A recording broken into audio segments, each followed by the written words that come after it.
We'll just pick them out in a line. Where's one? All right, one. One. Hmm. Let's talk about one. One has not a lot of like modern sensibility to it. If you play like a pixel remaster of this, you'll probably have a better time just because like there's some stuff in the game that actually helps you know where to go and you know what to do and things like that. You know, there's some tweaks, there's some rebalances. You know, you're not like taking an encounter every 5 steps or whatever. Music's pretty solid. Story's kind of non-existent. You're saving the world from chaos or whatever. Um, you can gather some crystals. You can promote your team. You can take whatever party you want, which is like a very unique thing that doesn't really happen again outside of maybe tactics to a certain degree where you're stuck with Ramza, but then the rest of your party's up to you for most battles. Um, and the characters are generic, which is interesting. So the story is kind of non-existent, but like this was like one of the first games of its time. I wouldn't give it as much credit as I would give, say, like a Final Fantasy IV for redefining the genre as a whole. I mean, it was one of the first games that showed that people were interested in this kind of thing on Nintendo, like on a video game console or like a PC, as like a Dungeons and Dragons kind of like almost direct one-to-one translation. Where like this is the only game I think in the entire series where your spells per day or spells per rest instead of the MP system, the magic point system. So that's an interesting like borrowing from D&D kind of thing. Um, but I think that there's not a ton of depth here, but that shouldn't really be held against it because it was the first game they ever made. And like other RPGs in that kind of like did their thing on Nintendo and Sega Genesis before we got to like the Super Nintendo era, that like kind of probably deserve as much credit are like Shining Force, Phantasy Star, you know, stuff like that. I think those games deserve as much credit for like popularizing the genre.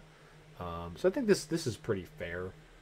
I would probably keep it. It's gonna probably end up in the middle of this tier, but I think it's worth playing through a couple times just because like you can pick the different parties. You can like play through with like double fighter, black mage, white mage, which is like the regular party. You can take a monk here or there. You know, take a red mage, see what happens. You know, and you know you might miss some things and find them in a second playthrough.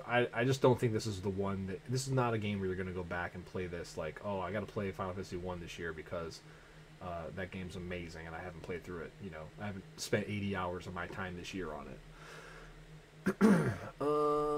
Let's see. Where's 2 at? 2. It's weird. I kind of don't think two's that big of a step down. I don't think it's a step down from 1 necessarily, but I don't think there's any reason to play it more than once. The characters aren't that interesting. The mechanics aren't that interesting. The music's fine. The story is whatever. We didn't really upgrade into a story that's all that interesting. I don't know. Like, I feel like this will probably be at the top of mid, but like, it never really got the love it needed. I think that this game, it has a DS remake, right? Um, this one is like, okay, if you're gonna buy the Pixel remaster like bundle or whatever, yeah, play through it once for sure. But like they kind of took some stuff away here that I didn't like them taking away, you know, job system and all this other stuff, and I didn't really see a need for that. I don't know. It feels like they tried a bunch of new stuff with this, and then a lot of it missed. That's kind of like a running theme with the franchise. They'll try a ton of new stuff all at the same time, and half of it'll be like big swings for the fences, but then like also big misses, like strikeouts. So I'm gonna put it here, and then maybe we'll move it around depending on what else ends up being around it. Where's 3? 3, same thing as 1. Basically, we go back to the job system and the generic. Oh, there's like one character ish, sort of. But it's yeah, you're back to a generic party. Job system's more robust this time around. Music's fine. You know, like story again is an issue. There's not really like Square had still not figured out to this part that like you have to make an interesting character and develop them to get like a good story, and then you have to do that like if it's a party of adventurers, you have to do that with kind of like most of the people in the party of adventurers, right? Like if there's one main character who has a bunch of development and a bunch of bit players around them, most people aren't going to give a shit about that that anybody but that one character. So like you kind of don't have that yet because again, there's not like a defined personality of anyone in this game that you're controlling. You don't really get to make any like interesting decisions or you know if you can't make decisions, that's fine, but like at least the story has to be compelling, right? It's like watching a TV show, watching a film. If there's not compelling things happening to the characters and like having them develop or like whatever during the game, you're not going to like really get anywhere. So these first three games really have that issue, and I feel like since they kind of take a swung and missed on this on 2, they kind of like ran back to home base, home plate, whatever in 3, and that wasn't necessarily the correct move either. But I think this one, the job system is fun enough to where you're gonna have fun playing this a couple times. The only thing I worry about this, and I kind of want to put it down here, is that there's 2 better job system games, like far and away better than this, and they're both gonna be higher than this. So I kind of almost like think that this is again one of those ones where like you should play it once for the history experience.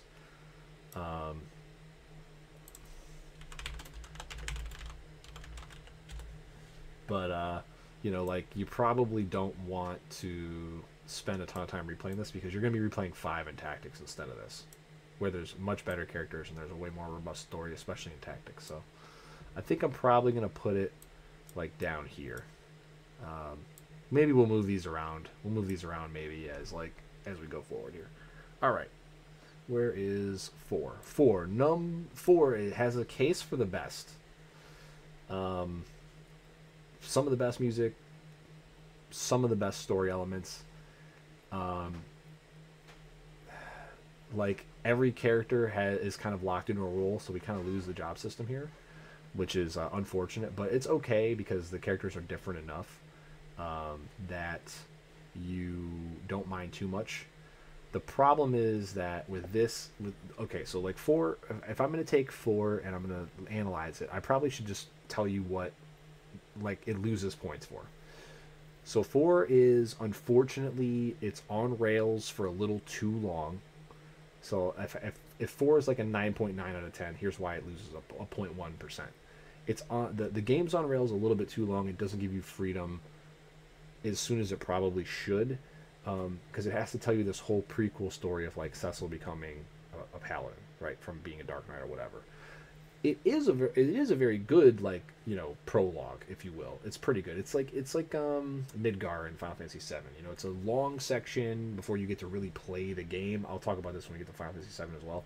But it just, part of the best part about these games is like kind of being able to go wherever you want and do, and like maybe potentially do things out of order.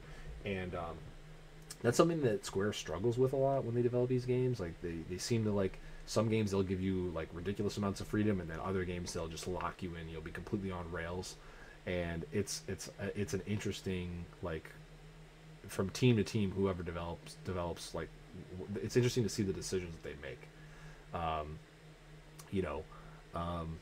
But yeah, so like that's a little bit of a knock on it, but at least it's a very enjoyable on rails ride. And then also when you get towards the end of the game, you're going to finish the game. The problem is that you don't have any freedom at all when you go to finish the game, and like who's in your party. And there's another point that'll play into this that I'm going to cover next. But unfortunately, for whatever reason, they decide to lock your party in at the end of 4. And Rydia specifically is absolutely basically useless against all the final bosses. Her really good summon that you worked hard to grab, is you get punished for using it. She's like the only character that, unless you have like unless you're playing the JP version and you have like an absolute bajillion dollars to spend on gold apples, you can't get her HP high enough to survive a Big Bang. So she just, I mean, honestly, even a casual playthrough on the last boss fight, Rydia is just going to be like dead on the floor while your other 4 party members like go to town, and it's just so weird that it's just a weird design choice. So I think those are like the 2 major like little storyline dings I can take from the game. Like you get Rydia all this, you go through all this trouble to get her these best summons, and like you can't even use them on the final boss. You get punished for using them. It's so weird. And then part of the reason why that is an overall design choice, since Final Fantasy IV takes members out of your party by force and then adds them in. You have no freedom in like when to open and like, so you don't have the job system freedom to like cover your own weakness in your party, and you don't have the freedom to pick what party members would fit what you want to do. So with those two design choices together, you end up where, okay, that's fine, I guess, great story, but like all they really had to do was like tweak it a bit to where you could like towards the end of the game switch out party members. I think the best example of this I can pull off the top of my head is Phantasy Star 4. So it's another game of that era. Phantasy Star 4 at the end of the game, you have like a party of 4. Your maximum is 5, and then what you do with Final Fantasy 4 is, or I'm sorry, Phantasy Star 4 is there's 4 characters that were in your party at one point in the game, and then you go to take on the last area of the game, and you get to choose the last party member that jumps in your party. And there's like a warrior guy, there's a mage guy, there, you know, and there's they have their different roles and their different like benefits and flaws, right? And it feels like that's kind of how they set up Final Fantasy IV to go as well, but they just made the choice for you and gave you Rydia the Summoner. And unfortunately, her stats don't scale like the other 4 party members that you have either. Like, and it's a really, you can tell that like they didn't bother to put in endgame stat scaling in for like the twins or Sid or Yang, because they knew that you would never have them in your party towards the end, you know, or whatever. And that's unfortunate because that like kind of impacts like replayability too with randomizers and stuff. But it's a small nitpick, and I think it's something they learned from, because you know they bring back the job system in the next game. They give you this massive party freedom in Final Fantasy 6 and 7 and you know so on, in the arguably the best games and tactics and stuff. So what few small mistakes they made with this game, they learned from and immediately corrected, which is a good thing to see.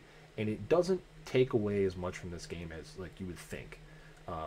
These are like really super detailed stuff. Like other than that, in this game, like there's some game-breaking bugs. You'll never run into the stair glitch unless like you're looking for it. You'll never run into the item trash glitch unless you're looking for it. So pretty well done. And I'm not going to bother to put like the after years or whatever up here. Like I'm not going to bother to put these on the list because there's just a lot, but these are really solid. So like if you can buy a version of the game that includes this like basically DLC content, it's totally worth playing through.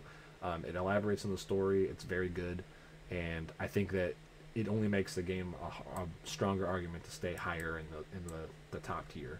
But yeah, Final Fantasy IV top tier for sure. And probably the game that deserves the most credit for like how good the series got after it, for sure. You know, more so than these 3 down here, which were all great for their time, but like, you know, there was mistakes made in all of them. There was very few mistakes made in this game, and they kind of corrected them right away. I think that 5 is probably the best gameplay that you're gonna get in the series when it comes to freedom. Like you can do literally whatever you want to do. So I would go with 5 for sure as like getting high marks for that. Story's pretty good. Characters are semi-interesting. Like big events happen, set pieces happen that are cool, that like make you want to pay attention to what's going on. You do get invested with the characters for the most part. You know, stuff starts to get weird as you get like halfway through the game. But I don't have any like nitpicks for it. You know, story wise, I think it's pretty solid. It's definitely not the best story wise in the series, and it's just kind of missing that next big step up. I think that like if you made an argument for 5 to be up here, I wouldn't be mad, because it is just another version of like the game before it with some things fixed. But I don't think the story is as good. It's not as interesting. And this might actually just be through no fault of its own. Like, once you tell this story with 4 once, you know, anytime you try to retell it, it's not going to hit as hard. Like, think of, like, Star Wars, right? Like, Star Wars 4, the first one that ever was actually made, has a pretty generic story when you break it down. Like it's a tale as old as time, like, and then, but it was still fine because like it hadn't really been told in that setting with those characters before. And even though you changed up the characters and you change up the world, like let's not pretend like we're not all referencing like the games that came before it, even though every Final Fantasy theoretically takes place in a different world. Um, you tell a similar story that's maybe not as interesting, and I think you lose some points there. So this one I could see it going up top, but like only by default, which I don't want to put something up here. I think that there's 5 to 7 games that are better than this. I think 5 was gonna hover at probably like the top of this tier for me.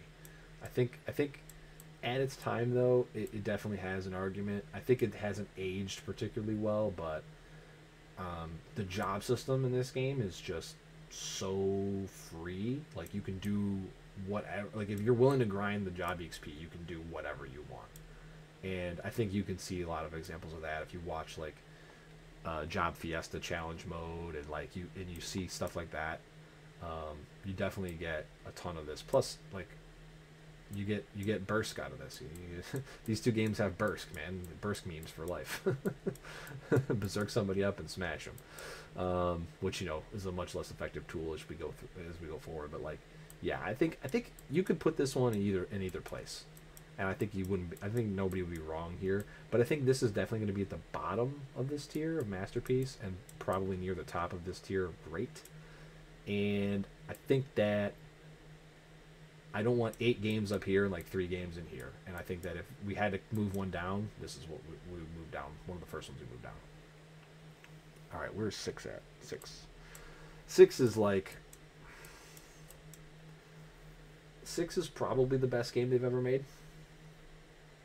Like objectively, all things considered, story, mechanics, freedom, music, all that. Everything put together. Yeah, I don't think you're going to get a better game than this. I don't think they'll ever make a better game than this. It's not my favorite game. It's definitely in the top 2 or 3. But I think objectively, it's the best. Yeah, I mean, like, it somehow treads the simple but complex trope perfectly. I don't know how they did it. I don't know from what design space this came from, but like it feels like the game systems are complex enough to where if you are a min-maxer and like a grinder, you will have a ton of fun getting there. And if you don't know what you're doing at all and you don't even know how to play an RPG, you can still get through this game pretty relatively simply. There's like maybe 1 or 2 major choke points where like if you're not paying attention, like you don't know how to do blitz, so you can't get past the save and fight, the first save and fight, and then like when Celes is on her own at the start of the second world, maybe you get choked there because you don't know to equip your character with like the right status immunity. But that's just kind of like old game syndrome where they didn't tell you what to do. They expected you to die 3 or 4 times like it was Ninja Gaiden to figure it out, which isn't a great thing in RPGs because they just don't move that quickly. But I think that's probably the only flaw is that like they don't quite give you enough information for like a new player to like miss some of the pain points of the game. But everything else is perfect. Story's immense. It's one of the first games where there is no main character. Like you kind of get a feeling that it is this character, it is this other character, but like every character outside of like Umaro has, and Gogo, the 2 optional characters, has a major part to play. Even Mog, as little as he does some important shit. Like it's a super unique system. The way you stat up characters, the way you learn spells from Espers, the way the Espers give you stats on level up. Like it kind of incentivizes you to rush through parts of the game and level up with Espers for better. It's very interesting. Or do you grind and like sacrifice stats but get your levels so that you can? It's a very robust system. Again, simple but somehow very complex, and like it's there if you want to take advantage of it. I don't know. I don't think they're ever going to make a better game. Plus, you got Magitech armor. Like, come on, shit is so cool, and like. It shouldn't be skipped over that like some of the characters in this game, villains and heroes, are the most interesting and complex characters, even if their stories are very simple. There's some tear jerkers, there's some heinous acts of evil, there's a little bit of everything. There's out duping a gambling genius with gambling. Like it has everything. Yeah, this one I think is probably going to be at the top. It's the best, if we're trying to stay objective. There it is. 7. 7 is a tricky one. I don't even really know where to put this. Seven's an interesting one. Some of the same mistakes, I think, as 4, where you're kind of on rails for a little bit too long. But then, actually, when the game does open up, it is really good. The problem is, like, even though when the game opens up on disc 1, you're still on rails for like another 20 hours, if you're playing casually. So you're on rail. Like, this is like an 80 to 90 hour game if you do everything at like, a very slow, methodical pace. If you do all the DLC, if you spend time in the saucer, if you play all the mini games, you find all the extra characters, and you level everybody up to like, the high 60s, 70s, you get a bunch of max materia, you make a few master materials. If you do all that, you're looking at like 80, 90 hours. And you're on rails for like the first 30 hours if you're playing like casually. If you can like combine Midgar into like all of disc 1 when you're actually on rails before you get an airship, that I'm not a big fan of.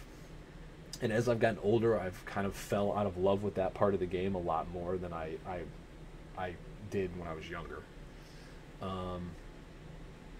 And I think that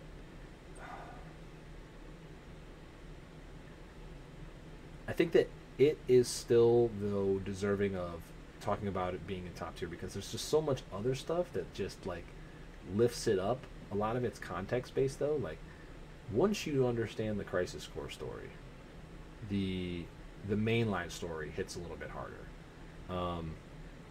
If you do go and find Vincent and you go through all of Vincent's side story stuff, the mainline story, like characters like Hojo and stuff, those characters are a little bit more impactful for you. It's got some great combat systems. The materia system is a really, really good system. The AP system is a good system. Do you equip like a lower end weapon so that you can grow your materia faster? Linking them together, it's really cool. Innovative stuff. The mini games are all good. Submarine game's good. Tower defense game is good. Well, not tower defense, but like, the Fort Condor game is good. Snowboarding's cool. Chocobo racing is cool. Yeah, it's kind of got everything. Like, chocobo breeding is cool. The only thing that sucks is the squats game, but you don't have to replay that. You only play it once. You blast it and then it's over. The battle arena is a cool idea where like you get the increasing negative effects and stuff. Final Fantasy VI had an arena, which is a pretty cool thing. You bet item, win a different unique item. That's a cool idea. So they kind of built on that a little bit even more in this game. It is one of the only games that's been brave enough to kill a main character off in the middle of the game. I think that is an artistic choice that when I first played it, I hated, because don't take my toys away. They're my things, and I want to do fun things with them. And Aerith is a good character. Spoiler alert, but yeah, having the stones to kill off a main playable character in the middle of the story and not bring her back is a huge design decision, a story decision that I don't know if any game was making at the time. Like, nothing comes to mind. You didn't even want to do that in like TV series or like movies that you can make sequels of. That's just like a revenue killer. I think that alone makes the story better. Like, it's got a good villain. It's got, not as good as 6, but it's got like, it's a good allegory to like what's going on in the actual world. They're telling a story about the real world, but like telling it through, the lens of this fantasy world. Where we're killing ourselves by doing doing bad shit to the planet, and it's gonna catch up to us and so on. The corporate tie-in is pretty cool, like where like this evil corporation is responsible for most of it. I don't know. I think it deserves to go up in the top. I think it is overrated to a certain degree because I think a lot of people would like, oh, this is the best game they've ever made. I think it's probably at the bottom of the best. Like this is the base game by itself is long. It's got a lot of stuff to do. It's got great characters. It's got good systems. It's a little bit too on railsy for me, but it's got good mini games. It's something that you can play every year and have a lot of fun with. It's got a bunch of side content that you don't have to do. It has cool and interesting side characters that you can completely miss. Once the world does open up, there's a ton of shit you can miss. You know, a lot of people miss the random places that have those materia caves where you know you're with whatever, and your Knights of the Round Summon is like, if you don't breed your chocobos or whatever. It's got great optional endgame bosses that are like super hard to deal with if you don't know what you're doing, and even if you do know what you're doing. So that's another thing that like they kind of like sort of innovated there.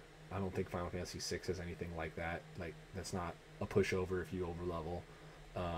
So I think it deserves to be at the bottom of this top tier, but I don't think that. And they tried a bunch of new stuff in this game, and most of it worked. Almost all of it worked actually. Yeah, there's not a whole lot that didn't work in this game. And I think if you can deal with being on rails for like a significant portion of the game and not being free to explore and do things in whatever order you want, to get a better story out of that, I think it's a compromise that you should be willing to make. So I'm gonna put it in the top tier for now at the bottom. Maybe it comes down to this. Maybe these even switch places. Maybe these both sneak in at the top. When I get to the end, we'll just kind of like, you know, again, context. Once everything's on the board and you're looking at it, sometimes you might want to move things around. Like, is this really better than 11? You know, like things like that. I think we'll put it there for now. Where's 8 at? 8 is here. 8 is a criminally underrated game. 8 has some of the best story that has ever been written in the franchise outside of the three main characters. So like the three main characters and what the three main characters have going on is boring. It's generic. It's the same shit you've seen in every other game. But the stuff that's happening with the other characters in the party and with the side party is actually very interesting. Some of the more unique and fun things that are happening in 8, but you kind of have to be willing to like, you know, pay attention to it. If you're looking for like a compelling story that involves the main character like you have in 7 and in 4, you're just not going to get that here, but you get some of the best side story that you're going to get in any game, if not the best. It's probably the only game where I care more about all the side characters than I care about the main characters. Like, you know, in Final Fantasy 7, I think I like Vincent a little bit more than Cloud, and Sid probably, but like after that, you know, Cloud's a pretty robust and interesting character, especially once you learn his story. In this game, Squall, Renoa, and Cypher are pretty boring, but everyone else is super interesting and fleshed out. It's a little bit hard to follow, but like if you can't do that, I'd suggest just kind of like reading a synopsis, because you know it depends on the way things were made. Sometimes you'll get a TV show where they hop around in time and it's hard to follow, but like, you know, there's nothing wrong with like checking out some extra material to like try to understand what was going on, and then you'll appreciate what's happening a lot more. Like, I think I'm trying to remember, there was like it was one of the BioShocks. I think it was the last one where like there was like 7 or 8 timelines in play, and the game did not do a great job of explaining exactly what was going on. So like the ending really just didn't have the impact on me that it should have. And then afterwards, I went and read about like what's actually happening, and somebody like drew the lines out and like showed, okay, this is where you travel to this, and then I'm like, oh, okay, I understand what's going on now. And then I think about the ending to the game. I'm like, oh, actually, the ending is pretty good. You know, now that I have the context or whatever to go what's going on. So like, I'm not a huge love story guy, and I'm definitely not a huge generic love story guy, but what's cool about this story is that a lot of cool other shit is happening on the side. Like the big giant floating fucking things are really cool. This has like the best mini game ever in Triple Triad. They tried a bunch of cool stuff in this game, like the like upgrading your shit through a catalog. Like that was really cool. Like a kind of unique story beat spin on it. I definitely like Zell as like being able to chain combos into other combos. Like there definitely some unique stuff for characters here that hadn't been done before. Big misses in this game though that knock it down for me. Junction and draw, stupid.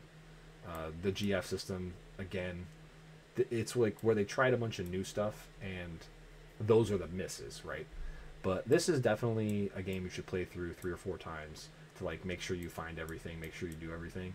And if you can get past some of the bad combat stuff, um, and just focus on the good combat stuff, you'll definitely have a lot of fun with this game, I think.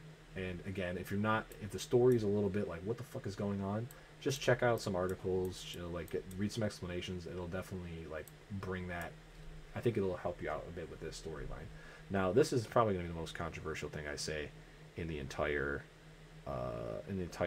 list ranking for sure. Where is 9? I don't even know where it's going into the trash. So when I find it, where is it? There it is. Garbage.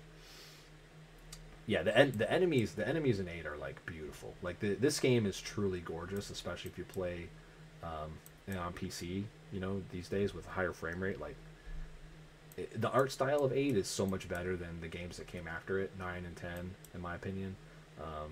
It's the natural extension. Like the art's only gotten better. The art style's only gotten better in every game we've talked about so far, and I think 8 is the peak for like 2 or 3 games actually.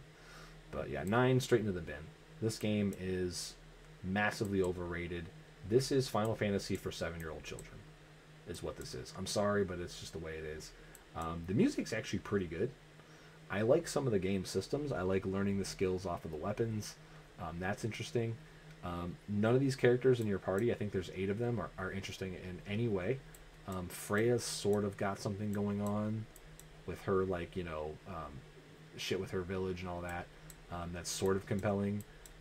This is main character syndrome being boring as shit, like we just talked about with 8. It's even worse in this game. The story is generic. The characters are not all that interesting. The most interesting character in this game is a character that's not playable. Even the best story in this game surrounding a side character in Vivi is not fleshed out really well enough to like actually be enticing to like, and especially not to overcome all the other bad things that are happening in the story. This game has a severe problem with where 8 had enemies that like got much harder as you got stronger, and like Final Fantasy 7, even at like max level, walking into like the end game zone was still dangerous. Like if you didn't take the right turn order, or you weren't paying attention, you would get dropped. 9 is the absolute antithesis of all that. In 9, like almost at the end of disc 2, or like this is a 4-disc game, and like the middle of disc 2, end of disc 2-ish, you can get to an area where there's very easy enemies to kill that give a ton of EXP. You can overlevel yourself, which isn't really anything new, but then the game literally does nothing to challenge you in any way at all throughout the entire rest of the game. There's a main villain, oh look, it's actually me switch that happens that isn't interesting and like doesn't need to happen at all in the middle of the game. Like, and here's the worst part about the actual gameplay. It's slow. It is slow as mud. Like, the action bar takes forever to fill. Like, I think if you doubled the speed of the action bars filling for the enemies and your characters, the speed run time would be like significantly cut. Like you would save like an hour or 2 off of just how long combat takes, because the action gauges fill so slowly, which is weird because like if you can't deal with that and you've played any previous game, you just put the game on wait instead of active, and then like you just play the game. It's so weird how like many steps backwards they took in this game from the last couple of games in the franchise, like arguably some of the strongest entries. Like look at the last like 5 games we've talked about. Almost top tier, almost top tier, top tier, top tier, somewhere in between almost top tier and top tier, right? Like you could even make an argument that this is also top tier. And then this is just a monumental failure in my opinion from like on multiple fronts. Like I said, I think what they wanted to do with this game was they wanted to make a Final Fantasy game that like a 9-year-old could play. And and enjoy, and that's why there's like the goofy characters. That's why there's Vivi and Kina. You know, that's why there's a small child summoner that's actually a main character. You know, I think that's what their goal was with this, and they probably accomplished like some of it, but at the expense of like a good experience for all of the rest of us playing this stuff. And I don't know. Like, this is probably the most contentious opinion I have about this. Like, Final Fantasy fans, the ones that argue with me and like don't that are on the same page, this is probably where we disagree the most. Like, I could see people like propping up some other games we talked about and some of the games we'll talk about a little higher, and I could see them wanting me to bring down some of my stuff to be a little lower. But like, this is probably the biggest gap in like my opinion of the series. Like, so I would definitely just skip this. You can read a story synopsis. It'll take you about 10 minutes, and you haven't missed anything that's like compelling or interesting really at all. One thing I will say though, this game does have some really good cutscenes. So if you are playing through it, don't skip any of them. They do some really cool like flyover type stuff, and there's some cool set piece moments. But that's like all that's really interesting that's happening with this thing. So yeah, 9. Skip it. 10 is 10 is tough. Let's put it here for right now while we talk about it. But I might move it down to the top of mid, because 10, again, it's a mixed bag, right? They tried a bunch of new stuff all at the same time, instead of just kind of like trying to improve on one or two systems here and there and kind of keeping everything else the same. The characters in 10, very similar to the characters in 8. The main characters are boring as fuck. So like Yuna, Titus, and Seymour are super boring. They're like, there's nothing to them. It's generic character syndrome _01. You know, like, it is what it is. However, much like 8, the side characters in this game are mostly fantastic. Like, there's all sorts of cool stuff happening with them. They'll have unique personalities. You may find one or two of them annoying or like not that interesting, but it's because that's the role they're supposed to be playing. You know, they're playing off of other characters. In that aspect, I think the story's fairly decent up until the end. I think the ending is garbage. It's like Neon Genesis Evangelion level bad ending, but like, it doesn't discredit or discount the story being sort of interesting up until that point. Like, the main story's not that interesting, but you know, it's another one of those tales old of time as time. Like, this person's in this religious organization, like, they're not exactly sure if they actually really believe in it, but they're like the head of it because they're some MacGuffin or whatever. And then, you know, there's an evil person trying to manipulate it, and blah blah blah blah blah.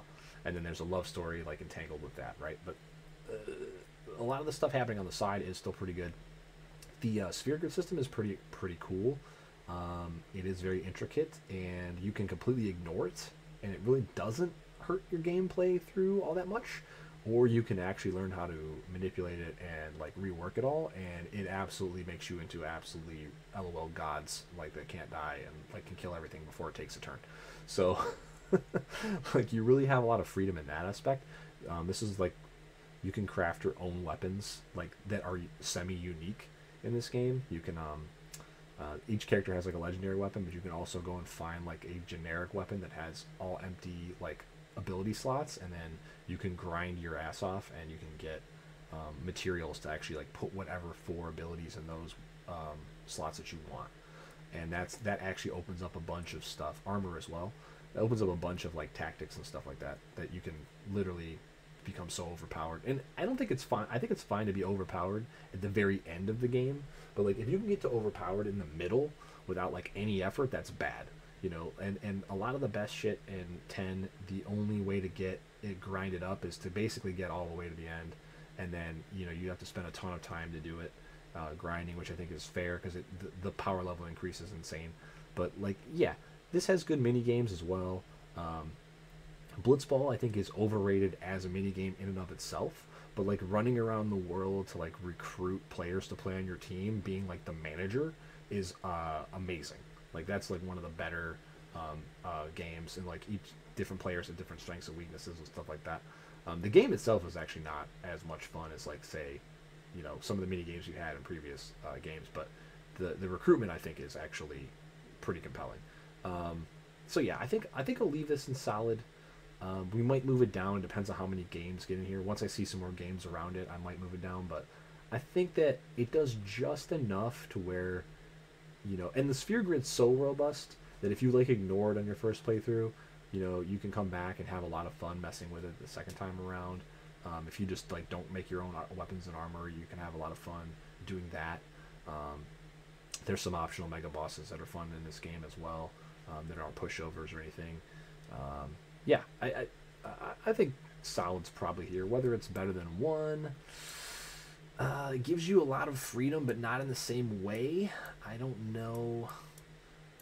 I mean, it's kind of cool in that any character can do anything if you level them high enough. Yeah, maybe it is better than this. I don't know. The story ending is really kind of. We'll mess with this a little bit later. All right, 10-2, straight in the trash. Don't really need to talk much about this. There was no reason to make a sequel to this game. They should have just moved on. They didn't resolve anything in the story of X2 from X. It just was more. Is like, hey, do you want to play more Final Fantasy X? Even though you can play like as much Final Fantasy X as you want. Here, have some more. With less characters and less interesting characters and a less interesting combat and enhancement system. Is it worse than 9? Yes, I think it is, because they at least with 9 they tried a bunch of shit and a lot of it just didn't work. But this one was like they could have just turned out a generic game and it would have been in here, like the game before it, and they like went for something completely different and they just missed on it. It just completely whiffed. No reason to spend that much more time on it. 11. I'm gonna put 11 right here. 11 is unfortunately a lot of people have never gotten the chance to play 11, but 11 is a masterpiece. 11 is absolutely incredible. Like, the only problem with 11 is it's very hard to get used to the controls. Once you get used to the controls, though, this game has everything. It's got the job system. It's got, you can have 2 jobs at the same time. It's got, and this isn't an MMO, by the way, but just put that at the back of your mind for right now. It has incredible story, incredible set piece moments. The first vanilla game is not, the story's like kind of whatever. It's kind of setting the stage. 14 has the same kind of setup where like the first like actual patch is like, okay, like there wasn't a whole lot that went on, but I feel like you're staging me to have this like robust world with a bunch of crazy cool shit that's going to happen, and I'm kind of excited. That's basically what 11's first expansion was. The second and third expansions really knocked it out of the park, and then a lot of the stuff that came after that was really good. Like, again, solo set piece quests that are amazing. Total freedom. You can pick whatever job you want, and then you can pick whatever sub job you want to try to supplement that job. Like ninjas were like one of the only games ever where like evading things was like a viable way to not take damage instead of just having a bajillion HP. Really cool design there. Good robust economy where like traveling mattered. You'd have to go back to a game like vanilla EverQuest for like that kind of experience. Like white mages could just make money teleporting people around, which was like awesome. Like I know that a lot of people nowadays are mad as shit when they can't fast travel everywhere, but like if the world's really cool and like it's a viable part of the economy that like people can monetize, I think that like that's actually really interesting to me. It makes it closer to like a real world experience. Like, you have to pay your Uber driver, you can't just teleport everywhere, or you become an Uber driver and make some money, right? And then you sacrifice some time, make a bunch of extra money, and then you buy a cool bow or something. But yeah, no, 11 is massively underrated just because not as many people have played it. And Final Fantasy 14 is kind of like paid that off, where like even though Final Fantasy 14 was a dumpster fire at first, which we'll discuss, a lot of the things that were learned and executed well in 11 ended up coming back around in 14, and kind of like, I think directly, even of course it directly influenced it because it's the same company, even though it's a different unit that works on it, but they knew what worked and what didn't, and once they got the right people in charge to like make sure they were going towards something that does work, that you can look at the other game, the other MMO they made, it's turned around completely, and I think it says a lot about 11 that it's still actually available to go and play today. You can still go play this game. They haven't shut it down or anything, so like, it's not going to get. It actually got like a big content update a couple years ago. Yeah, the game's fantastic. It definitely deserves way more credit than it gets, and like, if you don't want to do MMOs, if you're not an MMO person, which is totally fair, I strongly suggest watching a like YouTube video or something that goes through the whole story of 11 because it is very good. You know, you might not get the best retelling from someone, but even if you just like go and read about the major story points, um, it's definitely cool. And I'm glad that it exists because without it, we probably would never got 14 either. And I did have a lot of fun playing it. I mean, uh, you have to do really good work to like pull people away from Warcraft. And as medium of an MMO as Warcraft is, it does do a lot of things correct, and it makes a lot of money, you know, by doing those things. So to compete with it, you really, even if you're trying to just take away like a small chunk of the market, like you really have to do a great job if you're going to charge a monthly subscription fee to take players away from like that already homogenous like ingrained product. And 11 did it for a little while, which was crazy. Like the mid 2000s, like this held its own for like 4 or 5 years as like number two, I think, in the market, and that's pretty impressive. All right, where is 12?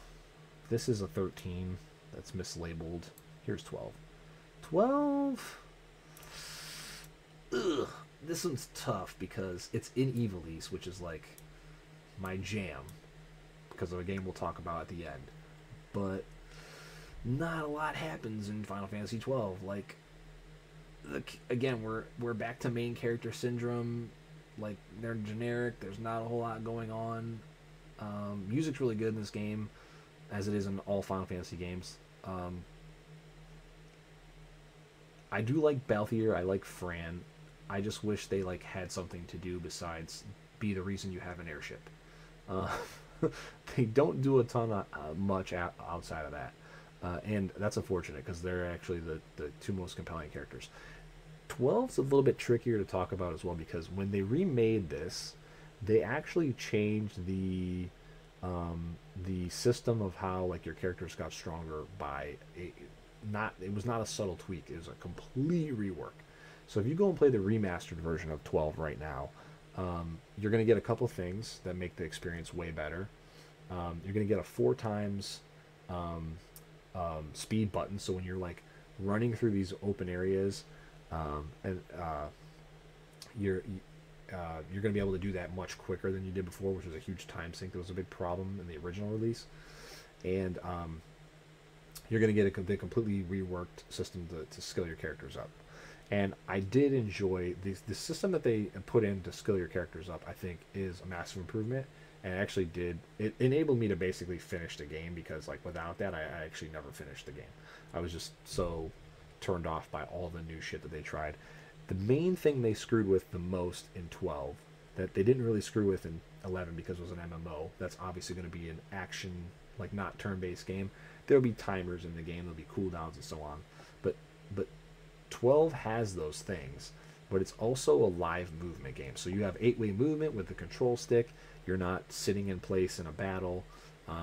It's the first action-ish type game that they've made, and I just don't think it translated well to the genre. I think it took a lot than it added because you couldn't precisely control all of your characters.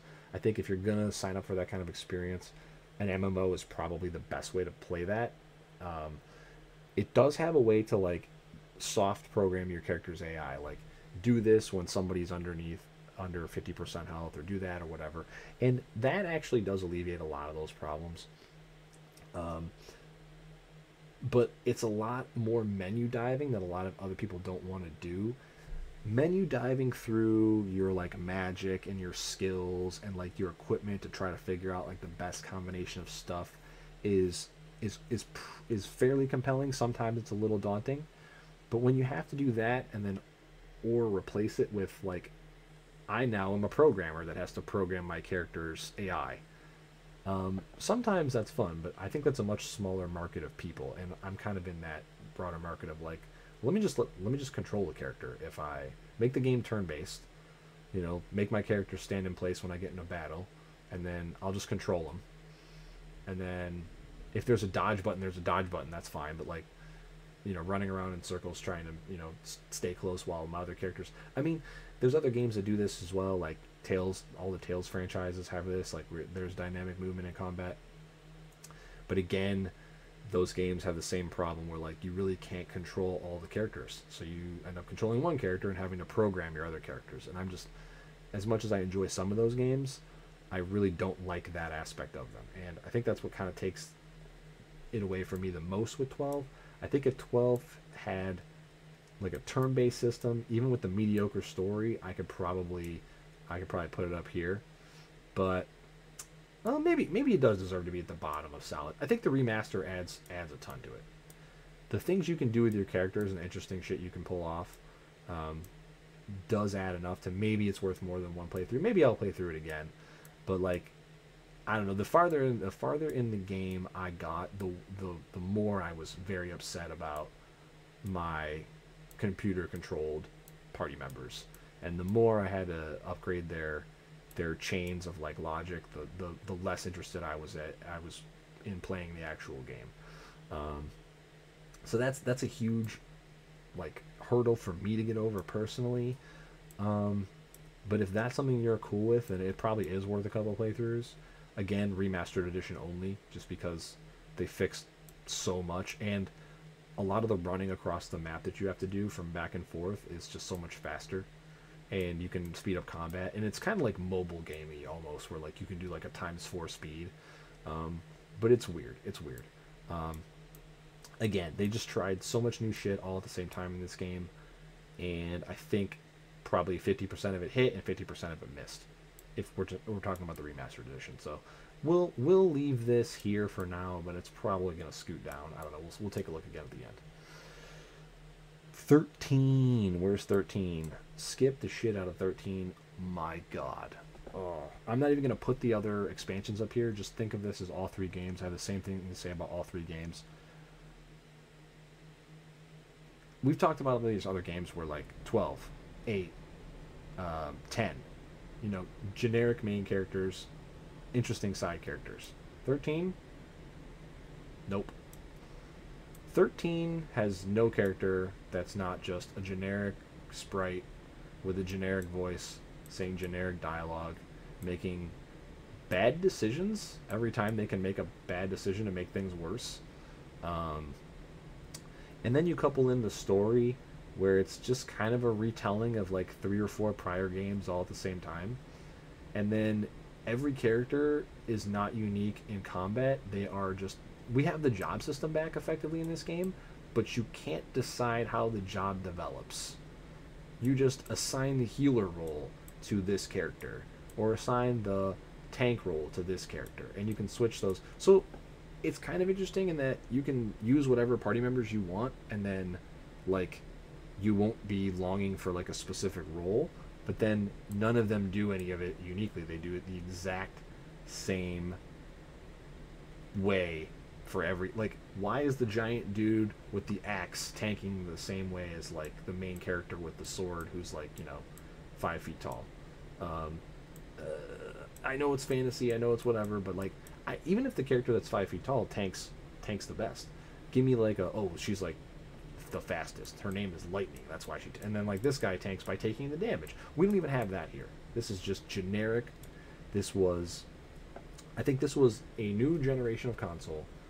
They focused on how good it looks as opposed to anything else, and everything else was a side like concern. They just wanted to get the most they could of graphically out of this, and then they were like, people will look at how pretty this game is and they will forget all about all this other shit. Give them a generic story, pay the writers less money, design some generic characters, and ship it out the door. And that's what we got here. And then they made 2 more of them, and they're long. And also, if you remember what I've talked about a little bit before this, where everything's on rails, this entire series of 3 games is on rails. The entire thing is on rails. If Final Fantasy 13 would have been 3 movies, I think it probably would have been more remembered. This is maybe the least remembered game as well. Like, if you actually talk to people that have been around for most of these games, the one that's the most forgettable, that like has the least going for it, like overall, like a complete package, is this series of games. Just like all these negative things, I think lined up at the same time. Like they didn't put as much effort into this one. They thought they could get away with just churning out another game. They focused more on the way it looks than the substance. Like all these things put together, just kind of like culminated in like the vacuum. Like Star Trek wasn't on TV for like 15 years. From like no, like 12 years, something like that. Like when Enterprise ended, like CBS Paramount did not make any other things. They made some movies in between, but they like then the first new series we got was like 2017. They took them like 12 years to get there. This is like one of the most greatest loved, appreciated, almost they never made almost anything bad out of it franchises of all time. And then it was just gone from our view for like a decade, with like only these 3 crappy, weird remake movies to like give us anything. And that's what Final Fantasy 13 is. Final Fantasy 13 are the J.J. Abrams Star Treks. They're like, hey, you remember this story that we told before? Here's us retelling it in like a different way, in a different universe, where like none of this stuff actually is. It's like side canon, and then like all these weird things are gonna happen that don't make a whole lot of sense, because we just want you to buy this product. I think it's actually worse than 10-2. I think this series is the worst thing they've ever done. 10-2 at least had some like potential nostalgia for like if you love 10, which was a decent game as we talked about, and you had like you at least were strung along by like, oh, maybe they'll fix the story ending of 10, and like something will happen, and like, you know, maybe I like Yuna or Riku, and I really want to see there's nothing like that even here. There's not even nostalgia bait in this set. So see you later. All right, let's run through the 14s pretty quick. Base 14, Dumpster Fire, worst thing that's ever been created in Final Fantasy's history. The game didn't work. It was a subscription model that nobody wanted to play. The control, like when I mean didn't work, like the controls didn't work at all. This game was like 5 years behind its time when it launched in a beta, and then like after the beta of like 6 months, they didn't fix anything. It was completely mishandled, misdirected. The person at the top was let go, or like moved on to a different project, and then we all kind of know what happened after that. AR came out, Final Fantasy 2.0, 14 2.0. I'll probably put it like right here, and it's a generic MMO for the most part. The job system returns. There's some weird systems. The stamina system's kind of silly, but you know, there's a decent amount of jobs. The sub job thing is sort of there from 11, but not exactly, like not as cool of a way. But the story style, there's a decent amount of things to do. There's raids. The game is functional. It looks good. There's lots of quests to do. There's cool mounts to collect. There's side content that's interesting. The story's decent. The story's pretty good. Better than you'd expect for an MMO, not Final Fantasy 11 level. But again, I wouldn't expect from the first actual, like, this is basically the base game, right? So they had to kind of fix the story from the original game, which didn't actually had no future because they had to remake the whole game. So they kind of told this story to tell you why the base story wasn't actually going to continue, and they were going to go off in this new direction. It was about the game itself and the mechanics of it. That's why. But like, it did a pretty good job of like burying that real reason under this fake story reason that they came up with, and making you believe that this was the plan the whole time. The characters are pretty generic in Realm Reborn. There's nothing to write home about, but some of the characters that come in later are super good.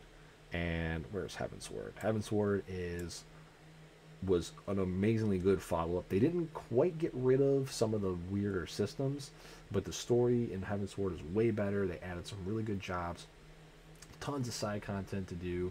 The relic weapon quests were upgraded. There was way more to do. Some of it was RNG though, so that's a slight negative. But like, man, some of the zones, there's one zone in Heavensward, it's the final zone. It's all in the air. There's like these crazy looking airships everywhere, and like these air islands and stuff. Like, I don't know, like, and this is where they like really kicked it up a notch. This is where like they found their groove. They're like, all right, this is what we're gonna do. And this is very similar arc to 11, where like the base 11 is like, oh, that's fine, and like, you know, ARR, that's fine, and then the second expansion is like, oh, okay, this is getting good. I see where they're going with this. And then same thing, 11 expansions 2, 3, 4, you know, then they take off and like it really gets going. I actually kind of skipped ARR because I was so turned off by the base game, the beta, that I was like, let me wait a little longer to have them get it right. I played Heavensward, had fun with it. At the time, I wasn't that interested in the some of the mechanics. Like I said, the TP system like really just rode me the wrong way. I only had one or two friends to play with at the time. But then when I came back to this game a few years later and I played through the whole story, and I actually like paid attention. I actually rushed through it twice, and then I made a new character to actually like play through the story myself. Um, two characters in two different servers rushed through the story to get to endgame and play with people. But when I actually made a third character and like got to experience the story of this, man, it was totally worth it. So like, if you ever pick up Final Fantasy 14, trust me, do not pay for the story skip. Like make a new character, play through the game. It's worth it. The single player experience is totally worth it. I advise the same at 11. I don't think 11 has that in the game, but like you want to play this for the story. I know it's an MMO. It seems counterintuitive, but the story stuff that you do solo is good. It's some of the better writing in RPG, in all of RPGs, to be honest. Like between these two games. Stormblood. Where's Stormblood? Stormblood. I'm gonna put it like right here. Only slightly worse than Heavensward in story. Some really cool raids.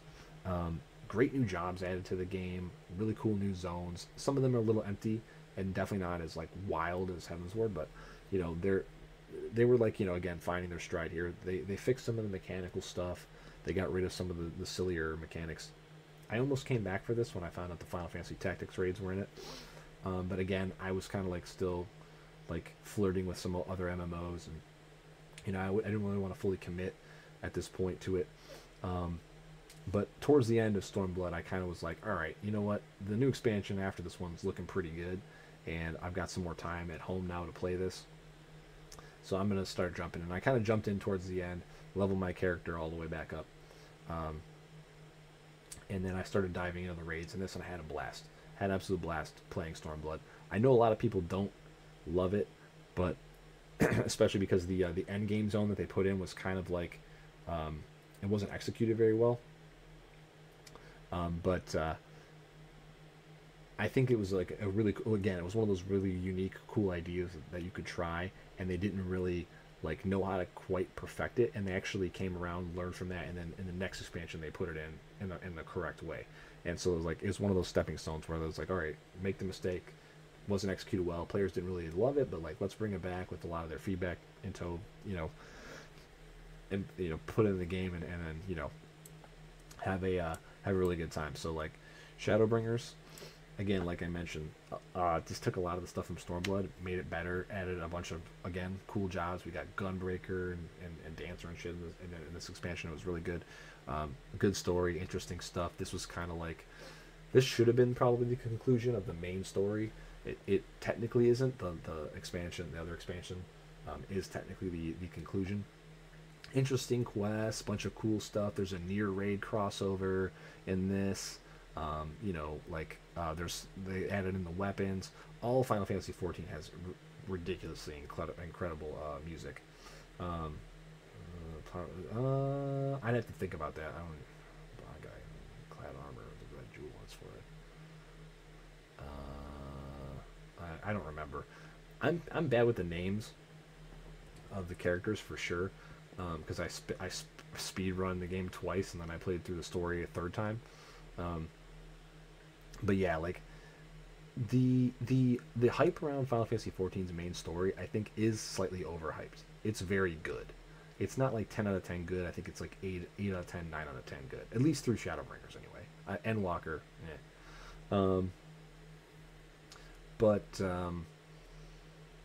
yeah, I think that everybody should play through this a couple times, or at least like play through it once and then like watch a recap of it all, because it's very interesting and cool. And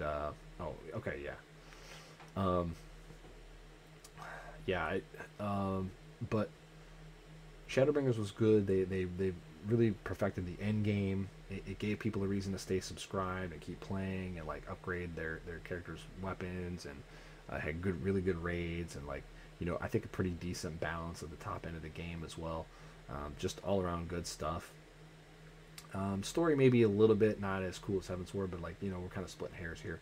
Like these two could swap places. I think they're both equally as good.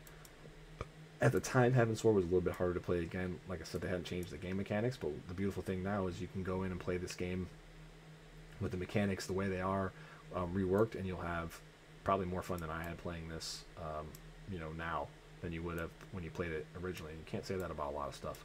So I think these will swap places pretty easily. I don't know if either one of them is better than the full experience of Final Fantasy VIII. It's kind of hard when you're rating the expansions and stuff to say it's better than a full complete package, but yeah. And then Endwalker. Endwalker's weird. Like, again, they tried too much new stuff at the same time, and unfortunately for them, a bunch of their new stuff that they tried was derived old stuff from other games that nobody likes, like escort quests and stealth mechanics for quests in a game that has nothing to do with stealth, and a bunch of running back and forth fetch quests with like no battles in between. A bunch of the stuff that they did, like to upgrade your ultimate, like to upgrade your like relic weapon in Heavensward, in Stormblood, and in Shadowbringers, was like a lot of interesting work and like quests to do and raids to do and everything. And in Endwalker, it's just like do the same old dungeons you've been doing for whatever, for some coins to turn these in. And it was a really weird, it's kind of like they almost gave up on this expansion like 6 months after they released it, and they were like, all right, here's the raid content, it's pretty good, but like the rest of the game we're just gonna kind of like abandon. We got like a new island that's just exactly what it sounds like. It's just another menu managing mode. They try to improve some of the old stuff in the game, didn't really do much to it. It was really a weird, and the story's fine, but like it's the conclusion to like the main arc, and the next expansion is going to have like a basically brand new story that starts from scratch for us supposedly, but like, the conclusion's not really all that great. Like, you don't need to see it more than once. It's again sort of like some stuff that's ended poorly in some of these other games we talked about. The ending's fine. It doesn't really like, it's not like mind-blowing or anything like that. So yeah, kind of an overall disappointment. I haven't been subbed in like half a year. There's just not much to do, and the stuff to do is kind of boring. But yeah, I think that the new expansion will probably be pretty good, and maybe time will be more kind to this expansion. It does have like a Final Fantasy IV under theme, which aesthetically is beautiful. The zones are kind of big and giant and empty though, and there's just a ton of, like I said, there's a ton of fetch quests that are just take this to this, and then take this to that, and then take this to this, and then that's it. So yeah, there's a bunch of kind of weird stuff with this that like doesn't really hit, and most of this was developed in the pandemic, so like you never know how that kind of affected the team. I think that given the chance that we will get a really good expansion with the next one.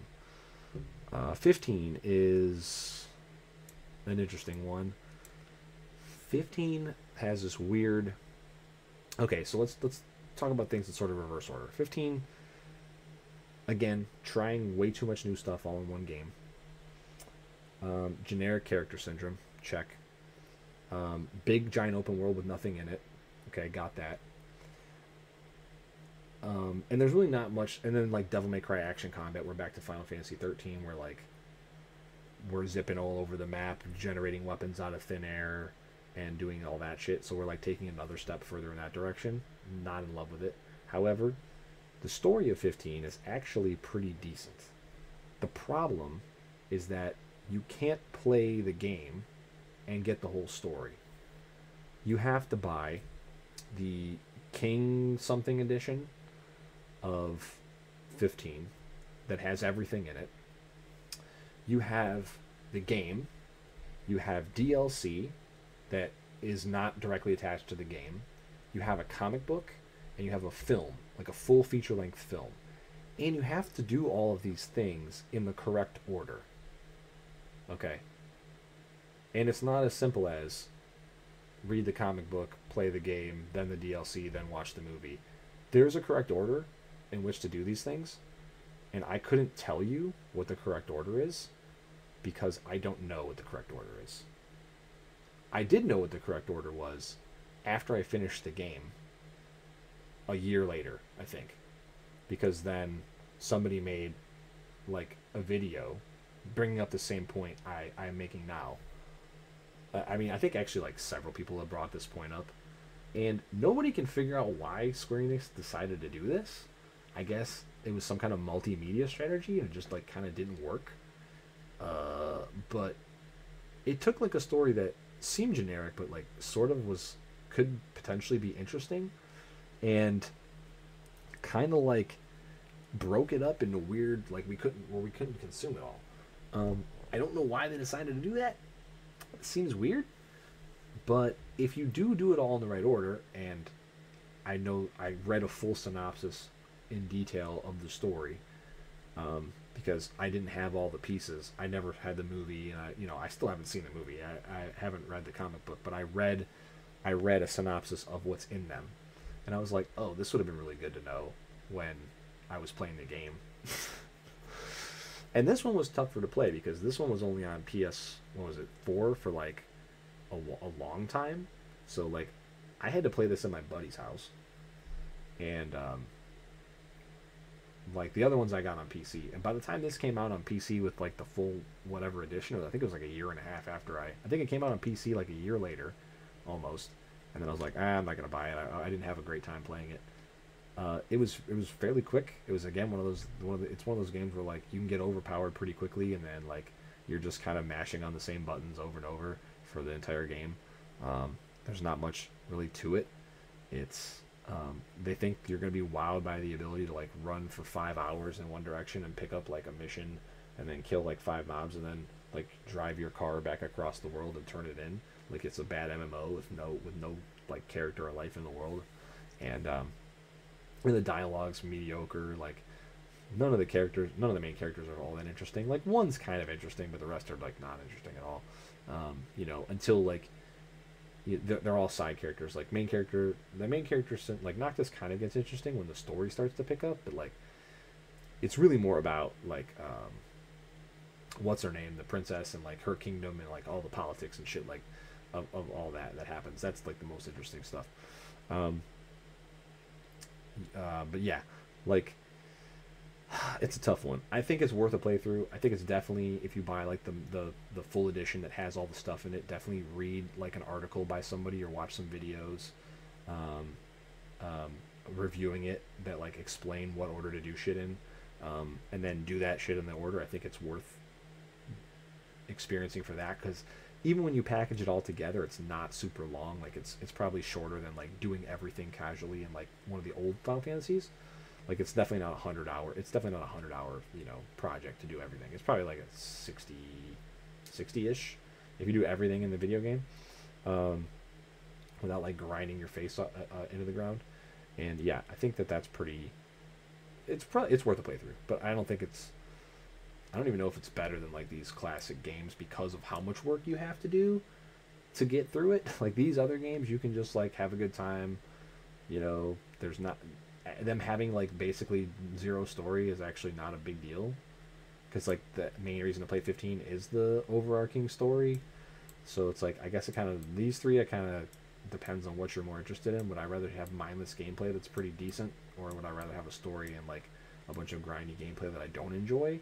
I'd probably end up like this. I'd probably rather like mindlessly play a game for a few hours than have to like punish myself to hear a good story. So that's probably the way I would end up here. 16 I'm not going to rank because I can't fairly rank it. I haven't played it yet. Well, I have. I've played the game, but like I haven't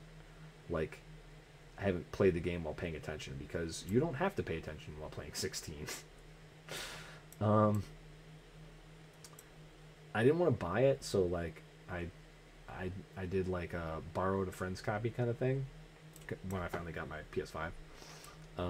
And I played it for like 4 or 5 hours, and then I started watching reviews because I was like, I feel like this game's not good, and everybody says it's awesome, and I don't know why everybody's saying it's awesome. So let me watch some reviews. Maybe it gets really good like in like 10 more hours or something. And then I watched some reviews, and some reviews were like, this is the best, it's the shit, it's whatever. And then I went to the channels and reviewers that I trusted, some of the sites that I trusted, and they were like, yeah, this game's not really, there's not really much here. Like, it's short, It's on rails. The entire thing's on rails. You control the one character. The combats doesn't really evolve. It's the same thing over and over again. It's like Devil May Final Fantasy. And like there's some great looking set pieces. There's some robust stuff. The story has potential because there's all this political shit that's going on that's like sort of interesting, but like a lot of the characters' decisions don't make sense. There's some really weird like this character could have just come with me to this thing, and they said they then I but they're back over here, and then I have to like travel back over here to tell them what this person said. There's phone tag stuff. It's weird because it's coming from Yoshi P, who's the man behind like all those Final Fantasy 14 expansions we were talking about, where the story stumbles in Final Fantasy 14 are very few and far between. So I kind of like didn't finish the game because I just gave the game back to my friend, and I don't think I ever will finish it. So I don't know if it's fair for me to rate it, but I guess I'd put it here because I kind of just skipped it. I read a synopsis of the full story after I decided to give the game back, and it seems interesting. It feels like it's supposed to be chapter 1 out of like chapter 4, right? Or like, and maybe we get a flashback, or maybe we don't. But it feels like a movie and not a game, which is weird. Like, there's no RPG systems in it at all. Like, even 15 has like this weapon, equip it gives you more attack power. This ring, equip it, you get more evasion. This ring gives you the fire element. There's none of that. Like, the equipment in this game is like cosmetic, or it like unlocks like a game feature. It's not an RPG. It's so weird and hard to rank. I don't get it. I think that Square's, like, if you notice a pattern in the last few games we talked about, 13, 15, now 16, and then even the Final Fantasy 7 remake, which we're going to talk about like probably next, they're kind of like turning people from RPG fans into action game fans, and I don't know why, because that market's already heavily saturated. And a lot of Final Fantasy fans are fine with it, and okay, I guess. I just feel like those fans would be fine with everything that you did with the series, and maybe you're picking up some new fans doing this, but I think you're kind of like alienating all the old fans that just want to play, like, if we can't play a turn-based RPG, can we at least play like a semi RPG, like half an RPG, like 12? Like, if you give me the choice between 12 and 15 or 16, I'm taking 12 every time. I mean, look at where the stuff is ranked on the tier list here. Like, I didn't enjoy it as much as I would have liked to, but it's still an RPG, even with the weird jank that it has. Same with all this other stuff we're talking about. MMO is an RPG. You're only controlling one character, and you're dependent on other people controlling characters. It's weird. In an era where like Civilization is like as popular as it's ever been, where like, a lot of these spiritual successors to like StarCraft are doing way better than anybody expected, when there's like a bunch of games out there shitting the bed like Starfield, and there's like these marquee amazing games from like CD Projekt Red and FromSoft and all that, like just absolutely killing it in that space. It's weird. It almost feels like the board's trying to move them towards, oh well, FromSoft is getting games of the year, and all these Elden Ring is the game of the year, and Sekiro's this game of the year, and or whatever. And it feels like Square's like, oh, we should move towards that instead of just doing what we've done the best for like the last 25 years. I don't know. I don't get it. I don't get it with 16. I don't know if that's what the game Yoshi P wanted to make. From what he says, it sounds like it is. It is super different from what he's worked on in the MMO, but different doesn't always mean better. And I don't think I'll ever finish it. So I'll leave it in here as a skip because I did skip it. But if you want me to put it in unranked, I totally concede that point to anybody because I didn't finish it, so I shouldn't be putting it in a ranking. But there it is. Okay, where's Final Fantasy VII Remake? I have to put this is kind of in the same boat as 16 for me. Again, borrowed this disc about. I borrowed this disc like right after I got my PlayStation 5, because I got my PlayStation 5. I want to say like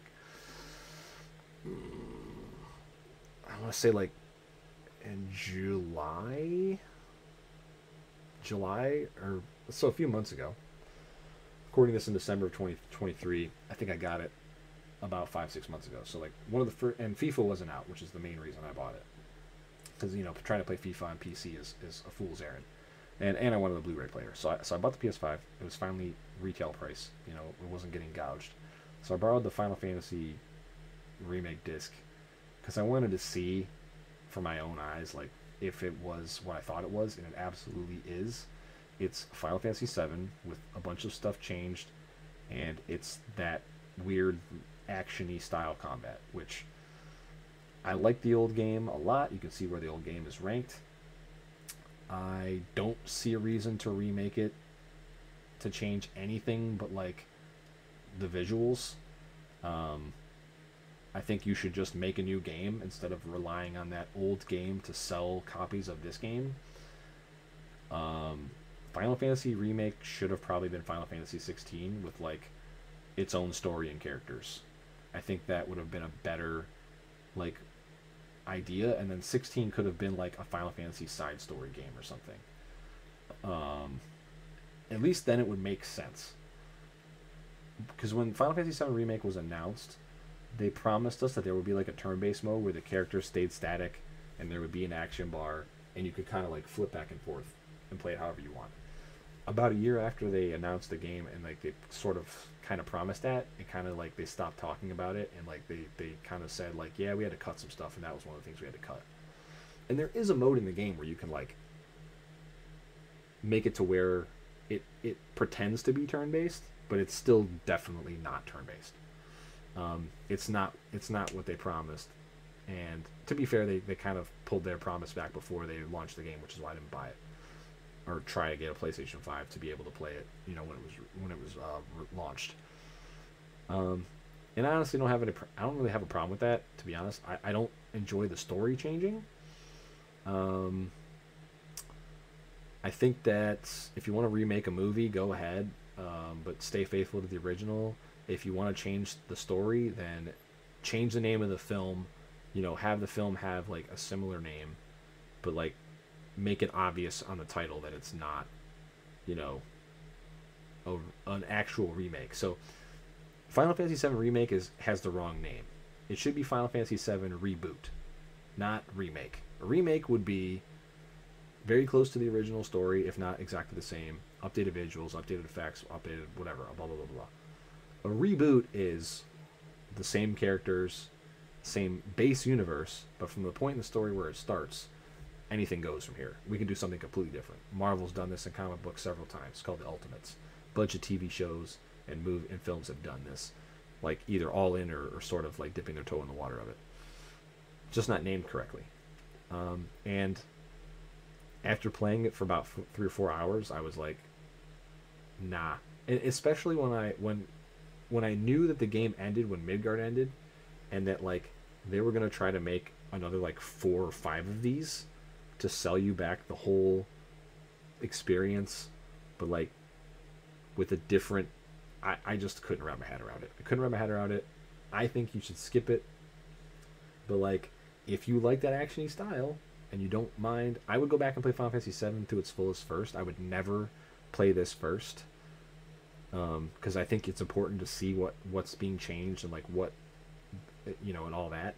It's one of those weird ones where like if it was a comic book movie, I would watch the movie first, and if I hadn't read the comic, I would read the comic after, because I knew the comic was going to be better, and then I would have a better experience on both occasions. But I actually kind of almost think it's important to do it in the reverse now, so that you can actually have a fair critical eye on like the remake or the reboot of whatever it is you're going through. Like if you asked me to watch like new anything that was rebooted, I think I'd want to watch the old one first now. I think I've kind of flipped in my thinking of that. I'd rather watch the old thing or experience the old thing or play the old thing, and then try to understand why things are changed when I watch the new thing or play the new thing, as opposed to like, because then I kind of like, if I watch the new thing first, I kind of like don't care, because I almost always think the old thing's going to be better. Like there's a reason they're remaking it, right? It was already really good, What really screwed it up for me was the movie Wanted. So quick sidebar. if I could be completely wrong here, but if I have the timeline correct, I think Miller wrote the first issue out of 6 of a miniseries of Wanted, and then like whoever was at Warner Brothers, I don't remember the studio. The studio optioned a movie from him and paid him a bunch of money like right away because like, you know, these films were popping off. So he consulted, he helped them, he gave them the full story. They made the film, and by the time he was done with his part of making the film, he went to go finish the written work. I believe this is how it all worked out. And when he went to sit down and finish the written work, he was like, I don't want to write the same shit I just made in the movie because that's just boring. Like, good creative people often don't want to just like rehash the same thing over and over again because they get bored, right? That's kind of like what usually ends up making that creative stuff like get better and be greater than like, oh, this guy is reliable because he's not going to just rehash the same story 6 times. And then he wrote the rest of the graphic novel, 6-issue miniseries. You can buy them all together in one book as a graphic novel. So saw the film first because again the written work wasn't even done. Thought the film was pretty decent. Went and read the written work and it was infinitely better. Like, so that's just another scenario of where like if the right creative person is in charge, you can have something made and then have it remade. And the remake could be the new story that has almost nothing to do with the old story, but like the same base characters and same base setup in the universe. It really does come down to who's the creative direction of that project, because you can have a remake be so much better than its original work. And if you don't have like an absolute guarantee of that, when you like, if you're not reading the potential remake script and going like, oh my god, this is going to be, people are going to love this. Even people who love the original are going to love this. Like, it's going to be incredible. If you don't have that, like, guaranteed in your hands, I don't think you should change anything when it comes to, like, rebooting a story or whatever. So, like, that's what flipped it all on its head for me. Because that was where, like, his original idea was a really good and interesting idea. And then when compelled to come up with something else, he came up with something 10 times better. And like, I see a lot of stuff get translated from material now, comic book to TV show, comic book to film, video game to TV show, and I'm just like, who in the writer's room said this was a good idea? This is terrible. And if you look at the source material and you compare them 1 to 1, the source material is so much better. And it's like, if you have a better idea than what's in the source material, I think you probably should go for it. But like, you have to be 100% sure, because the source material is popular enough for it to be remade. Like, and I think that's the problem with remake, is that the source material is top tier, and changing it and then changing everything else, like the way the game plays, making it episodic, and all that, I think this is just a big fat miss, and I think you should skip it and just play the original game. Definitely play the original game first. Do everything you can. Spend 80 hours doing everything you can in the original game before you play this. Especially since it's going to be parsed out over, 5, 6, 7 years of stuff. Okay, what do we have left? Well, I guess we could talk about Crisis Core. Crisis Core, I haven't played the remake, but I played the original on PSP. I played it through probably 3 times. Story's interesting. It really does a great job of like fleshing out the prequel stuff from Final Fantasy VII. I think it kind of like gives a very good appreciation for like a lot of the stuff that happens off screen. Like, why is Zack doing what he's doing? Why is he the way he is? It fills in a lot of those blanks that you don't really get because, well, frankly, Cloud doesn't really know a ton about what motivates Zack or what kind of character Zack is, right? So Crisis Core really develops Zack's character pretty well. The gameplay itself is pretty bad, but the story's good, and where it falls short, it's not as impactful because you have this whole foundation of Final Fantasy VII story, like being propped up, by this, right? Like this character that, with whom none of this story would actually make any sense. So I think that like, since it's filling in a lot of gaps, you can kind of forgive some of the weird stuff that happens. It has some interesting villains. It gives you a lot more background info on why Sephiroth is the way he is, and so on, and all that. And this is kind of like, Crisis Core is kind of like what 10-2 should have been. It fills in a lot of the blanks and like, makes things make sense. And like, you know, the gameplay is not amazing, but at least the story's on point. I feel like you should probably play through this once, especially now that there's a better version to play than the old garbage PSP version. Um, Actually looks pretty good. I'm actually gonna move it up. Actually, I didn't mind the original game much, and now that there's like a better, cleaner version that runs at good frame rate available, I actually might go back and play through this again at some point. I might buy the new version and play it, but I think it's definitely worth a playthrough at least once. Um, and then the only other game, I mean, I could rate Tactics Advance and Tactics Advance 2, but I'm not going to because those are weird arguments that are like those are weird stories that like I could like spend hours on by themselves, just because like I don't know. The Tactics Advance is such a weird. What's a good example of like how it's weird? Tactics Advances and Advance 2 are weird in the way like I just explained how I thought that like remake should have been Final Fantasy 16 with like unique characters and a unique story, but like the gameplay and like, you know, like the graphics and everything would have made sense. And then like 16 should have been like a side game, or like 16 should have been like a story filler game for like a different game, like I don't know, 12 or 15 or something. And Tactics Advance is like that. It's like so weird. Even from regular Tactics, there's a freaking yellow and red card system. I don't even know. It goes. I don't know if it's even worth talking about Tactics Advance or Advance 2 without talking also about Ogre Battle, Vandal Hearts, Tactics Ogre, and like the rest of those games, Disgaea, you know, all that. Like, I don't even think it's worth talking about them because we're like really splitting hairs. I'm not even gonna put them on the list. I just think that if you have a Game Boy emulator, and you really like Final Fantasy Tactics, I think you should probably play Tactics Advance 1 for sure. And then if you really like that, you should play Tactics Advance 2.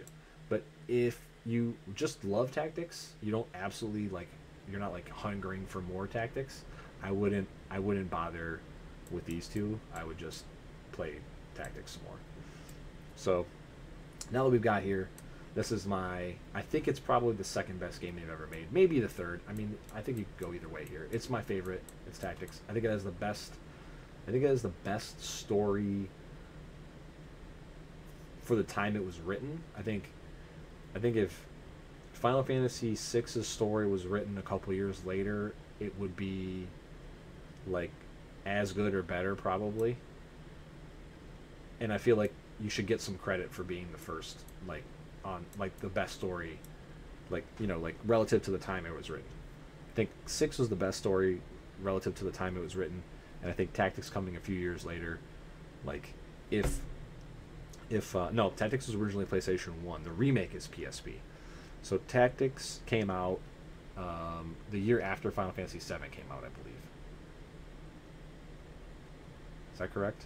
Yeah. 6, and then yeah, 7, and then Tactics came out like mid-year in between. Tactics came out like a year later, and then is it 97 for Final Fantasy 7, 98 for Tactics, 99 for Final Fantasy 8? I think that's how it went, without me even looking anything up. But yeah, like the story is mega layered. You don't even realize that you're being retold. Like, you have to like watch the opening cutscene and then like really pay attention to even realize you're being told a story by a historian that's happened like 10,000 years in the past, and that's where the entire game takes place. Yeah, so 97 Final Fantasy 7, 98 Tactics, 99 Final Fantasy 8, PlayStation 1, all of them PlayStation 1. And so like the story is a little slow to start, but then once it kicks into gear, it never takes its foot off the gas. Some people will give Tactics a bad rap for gameplay because they get stuck in chapter 1, which is like hilarious to me, because all you have to do, like you do in any other Final Fantasy game if you get stuck, is grind a bit. And once you grind a bit, even if you don't know how to play the game and you don't want to learn all the complex systems, you'll be just fine. Enemies don't scale up in the story battles, but they do scale up in the random battles. So if you just avoid random battles, you'll never run into issues and so on. But you know, you're talking about a political thriller here.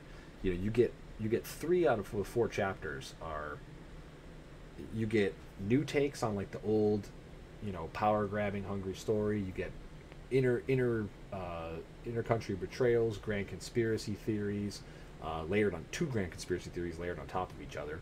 Um, your main characters are super interesting, actually doing shit. A couple of the side characters get offed, to drive that main character development in the early in the culmination of chapter 1, which is like, you know even though it's a slow moving chapter, there's some really great story points in it. And it's dealing with basically every theme.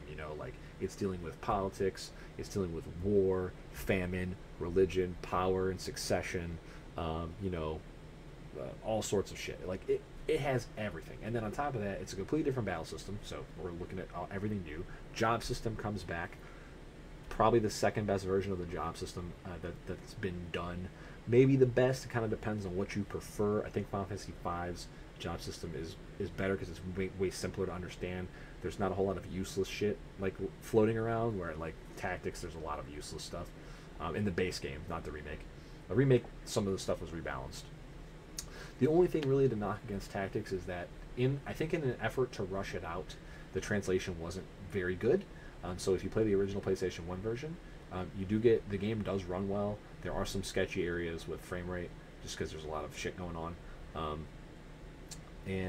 But the translation's not very good. The dialogue's not very good. So when they remade the game, they remade it for PlayStation Portable. I don't know why. They should have just remade it for PS3 or whatever. And they added some content. They added multiplayer content, which was like bizarre, but like it was actually pretty good. They added 2 different kinds where you could fight your opponents, like you fight your friends, or you could team up and like take on these really hard challenge stages. Both of these modes dropped better gear than what you could get in the base game, which was a pretty big incentive to check it out. It had guest characters. They added Luso, which is from Tactics Advance, and Balthier from Final Fantasy XII were added into the game. Both of them, even though they're guest characters and you think they'd probably be nerfed, nope, they're just 2 of the best characters in the game. Like, Balthier is a straight better version of one of the storyline characters, and Luso is just like, he's like as good as Ramza almost, with like some different unique benefits. Like, he doesn't get Ramza's main class skill, but instead he gets a bunch of other unique things, like he gets to auto poach with his base class, which that's not gonna make any sense to you if you don't, if you've never played Tactics before. But let me just say this: it's great for making a ton of extra money and finding a ton of extra good gear just by incidentally playing the game. So yeah, and then they rewrote all of the dialogue. So like, basically what they did is they said, okay, the game did not have enough effort put into it in the translation department. So they went back through and they retranslated everything, and then they also adapted the dialogue to try to fit the setting. The setting is like an old English Albion style setting, and they adapted the dialogue to actually have like that feel of it in English. So like, some people don't like that, but the thing is like, if you're actually trying to be immersed in the setting, it actually is, I think, is great. Like, if you had like a fully voiced Final Fantasy today that was a turn-based game, and it was set in like the south of France, I think people having French accents and having like French English-speaking voice actors for the English version or whatever, I think it would be great, because then it actually tries to put you in that period where like everybody from this area sounds the same, or maybe they travel to a different part of the world that's like, has a different culture, and then those people all have their accent or whatever. It's something that we never really got to play with in a lot of these games that aren't fully voiced. But now when they are, I think it's something that isn't played with enough. Like, they'll just throw in like a British accent here or whatever. I would like to actually have them kind of like group. So I actually really like the translation. I think it's great. But again, I read books and watch films, and oftentimes I read books and films that aren't just from my own little bubble. So I do enjoy that quite a bit. And so I think that either one, you play the original version, you're gonna be just fine. You play the remake on PSP, I don't even know how you could get it now, because I don't think you can get it on the PlayStation Store anymore. Please bring that back. But I don't think this is going to be remade. I think Matsuno's already come out and said that there's no plans to remake this game. The thing is, it kind of was remade. The problems with the remake are that it doesn't run well. So it was made for a portable gaming system, which wasn't very powerful, and it wasn't made as a cartridge. It was made on a gaming system that was portable that ran discs. So there's all sorts of wonky load times, frame rates bad. you know, all that kind of stuff. If they can just take the digital version that was on the PlayStation Store for many years, and just upgrade the engine and like get it running at consistently at 60 FPS, and just re-release that, I think you could charge $20 for it, and we would all buy the shit out of it, because Tactics is just a great game. It's definitely a masterpiece. It has everything. You'll get hundreds of hours out of it if you really like want to try to max characters out. And it's my personal favorite, and there's a reason it's my favorite. It's objectively a really great game first, and then it has a bunch of stuff I like on top of that. So that's my tier list. We have Final Fantasy Brave Exvius in here as a little joke, because this is a mobile game that I'm retiring from right now. And then we were messing around with this, and that's why I kind of like put this in here. It's a weird one. So it is turn-based, which is kind of cool. It's pretty unique for mobile games nowadays. Nowadays, there's like some of them are turn-based, but they'll have like a speed stat or whatever. A lot of the times, in this game, you like take your first turn, like all your characters do their actions, and then like the enemy then takes their turn, and you kind of like, you can click your characters in whatever order you want. You're uninterrupted basically, and it kind of goes back and forth between you and the enemy. So pretty non-standard for mobile games. Interesting in that like they release new characters every week, which makes it almost impossible to keep up with. There's a lot of garbage stuff. It's like a true gacha machine in Japan, where like you may have to like, buy 20 little gacha bubble egg thingies to get like the one character you want, and even then like you have these 19 leftover things, and like the one character you want isn't necessarily even like fully powered up right for what you want to do. But yeah, I think that if you could go back in time and play this game from the beginning, I think it's definitely probably worth playing. Things were a little bit too grindy for me in the first year or two it was out. I played it for a little while. Didn't really like the idea of setting up macros, and like I could give you a whole 2 hours on what's good about this game and what isn't, but I think it was definitely worth playing through. I'm glad I spent some time with it, and then I came back to it after a few years off when I kind of like got sick of the other mobile games following all the formula. So I think the first couple years were pretty good. I only played a little bit of that. Then I came back a couple years ago. I think I came back in like the fall of 2019. And, we had a couple good years where like the game seemed to be developing well. And then I think the last few years have just been pretty bad. Last couple years have been pretty bad. Like it's an unfortunate scenario too, where this app is, it's made by a company in Japan, and they only distribute to Japan, and then like a different company kind of takes the framework and then like translates and adjusts, and then they create a global app version that goes to the rest of the world. And sometimes that global team fixes some issues that the Japanese team overlooked, and oftentimes they create more issues and change things for the worse, because their company wants to do things in their own way, and it's one of those things where like you never kind of know what you're going to get, and it's almost you're kind of between a rock and a hard place, because you are seeing what could happen from this other version. Since we have the internet, we can see, and then you maybe don't get something that you thought you should have gotten, so now you feel like you missed out. But it has extra content, and some of that extra content is some of the better content. People enjoy it. But it's just kind of at the point now where it's just too expensive to keep up with what's happening, things. This is the way things go. You outgrow things. It happens with people as well. You drift apart. Your interests change. It's time to move on and have fun with the time you had. It's the same thing like Final Fantasy 11, great MMO. I love it, but going back to play it today, I mean, I'd have to have a bunch of friends that wanted to play with me, right? That were constantly playing, and so there's that social aspect to make up for like the technical stuff that's not there. Kind of similar with this, if I had a bunch of friends, the problem is the game really has no multiplayer content. Like you can take like one friend unit with you to stuff, but you're not really playing together. The way that people socialize in this game is kind of like sharing strategies, and none of that requires like the game to actually be open. You can just go watch somebody who's made a video of the game and have more social interaction that way. Yeah, there's no guilds, there's no teams, there's nothing like that. There's no team objectives to work towards, which a lot of other games have. So, yeah, unfortunately that element's not there, and I think that's a big miss for them. But yeah, this happens. You move on. You move on to new stuff, and you just try to remember the fun times you had with whatever you had before. So yeah, I would say this. Outside of like Final Fantasy 13, um, I really wouldn't. I don't think it's like too harsh to play any of these games at the bottom here. I think you could easily put them all in to play these all once, just for the experience. Wait till I would just say more like wait till these games are on sale down here.